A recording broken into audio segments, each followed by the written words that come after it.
So we're having a look at how to protect individuals and businesses, specifically detection and prevention. So what we've got is data can be intercepted. If you're communicating between two devices, sometimes you get technology called packet sniffing, which can actually look at data going between the two devices and actually capture it, steal it. Now, that's obviously something we don't want, but it's difficult to stop that, especially with information leaving your network and going to another network. So what you've got is something called encryption. Encryption takes your message, encrypts it, so turns it into ciphertext, which you can't work out what it says, you can't decrypt it. And then when it gets to the other end, only an authorized viewer can decrypt it because they've got the key. And they know, and the message just gets through and it's not unsafe. They know what you're trying to send to them. So it's nice and secure and stops people from getting your information if they manage to intercept it. Now there's network policies. We have network policies at the school, and the first one here, acceptable use, you signed up for when you first started the school. You clicked accept to say that you weren't going to use VPNs, you're not going to use your own email, things like that. Now it's important to make sure people agree to that so they know what rules they have to follow.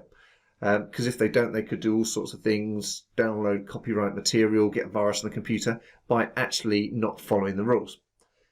Then there's disaster recovery. So what happens when everything goes wrong? You normally have someone in charge of this. It'll be signed off. You might even put this into practice a few times, test to see, to check that everything does work. If the worst happens, you lose all of the data.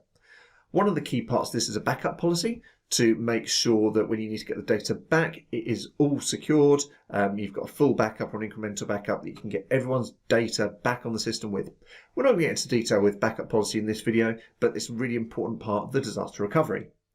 Then we have failover. So if some equipment fails, so the main server fails, what you'd end up having is a second server that people would be able to log on and get their documents from. So it's extra equipment that if something breaks, you can still do it. It might not be as fast and you might only be able to get the core documents, but it is still there. And finally, we've got archiving. So this is a store of old data that's not being used. So it could be old logins.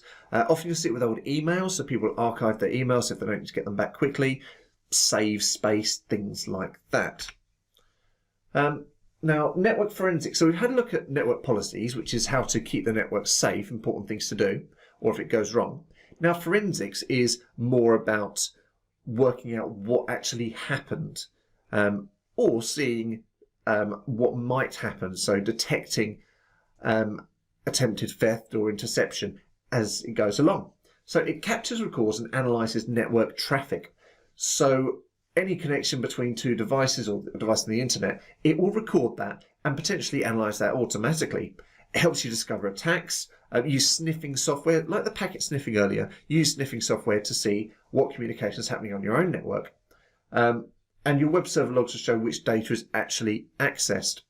Now, this, apart from stopping things from happening, which it can be a bit preemptive at times, it can also be good for legal evidence. So if things go to court, if you manage to capture someone, it's really important that you have this evidence to say this employee went somewhere they shouldn't, or this hacker managed to get into this system, we've got the server logs. So that's one of the important things of forensics. Just like with the CSI programs about forensics, it is great for evidence. So there's also user and physical security. Now, user security, there's a lot of things that you actually have yourself. So passwords, there's policies for a strong password, capital letters, lowercase, all those sorts of things. But you can also have biometrics, fingerprints and iris scanners, lots of things like that. You've got two-factor authentication, which could be member information. It could be a phone app that you've got to tap, something like that. Lots of different options there. Email confirmations. If I sign up for something, it will potentially have an email confirmation come through to my email so I can verify the account is actually mine. Then there's some physical security. We've got room access.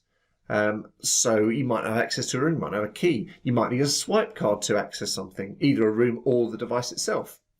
There's CCTV and burglar alarms, which can be deterrents but can also capture people trying to do things. Finally, if you have very important computers or workstations, they might actually be locked or chained to workbenches. It's really important to know there's user and physical security for systems. Now, penetration testing is having a look to see if your system can be attacked from either inside or outside. Can they penetrate your defences? Now, often it's without you knowing the username or password, at least without knowing an admin username or password. And whoever's doing the penetration test will do a review, and that will report any findings, whether they managed to get through anything, see anything they shouldn't have done, and any countermeasures, so what you can do in the future to stop people hacking into your system. There are two different types, which go back to our forms of attack from the previous lesson. We've got inside attacks and outside attacks. A white box simulates an inside attack, so an employee trying to get to things that they shouldn't, trying to allow others to hack in or send information. A black box simulates an outside attack, such as hacking. So white box is inside, black box is outside. This can also be mirrored to white hat hackers. White hat hackers hack ethically and tell people what they find. Black hat hackers, they just hack for fun or to get money to steal your information. And then there's firewalls. Firewalls are software to protect against unauthorized access to the network. Normally this is from the internet, but it could be from other sources as well. It will stop you accessing things you shouldn't be that could be dangerous for you, and stop people from hacking in from outside. So it pretty much stops access that there shouldn't be on your network. So in summary, data interception can be protected against by encrypting your data. Network policies can include acceptable use, disaster recovery, failover and archiving.